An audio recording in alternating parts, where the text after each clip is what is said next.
കുട്ടികളിലെ പിടിവാശി അഥവാ ചൈൽഡ് ടാൻട്രം 5 ലളിതമായ സ്റ്റെപ്സിലൂടെ പരിഹരിക്കാം. കുറച്ച് ക്ഷമയുണ്ടെങ്കിൽ ഈ സ്റ്റെപ്സ് നിങ്ങളുടെ പാരന്റ്ഹുഡിൽ തന്നെ വലിയ മാറ്റങ്ങൾ കൊണ്ടുവരും. ഒന്നാമത്തത്, ചൈൽഡ് ടാൻട്രം അല്ലെങ്കിൽ പിടിവാശി കാണിക്കുമ്പോൾ നിങ്ങൾ അവരിലേക്ക് ഇറങ്ങി സംസാരിക്കുക. ഉദാഹരണത്തിന്, കുട്ടിയുടെ കൂടെ ഇരുന്നോ, അവർ കൈ കോണ്ടാക്ട് കൊടുത്തോ, അവരുടെ ബോഡിയിൽ ടച്ച് ചെയ്തുകൊണ്ടോ സംസാരിക്കാം.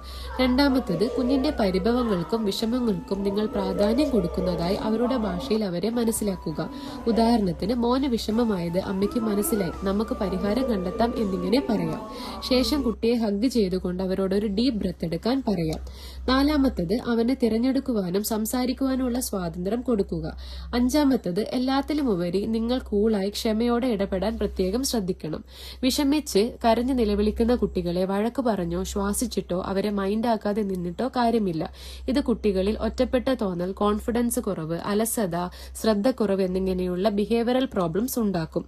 കുഞ്ഞിന്റെ ഇമോഷൻസിനെ നമ്മുടെ ചിന്തയുമായി കമ്പയർ ചെയ്യാതിരിക്കുക.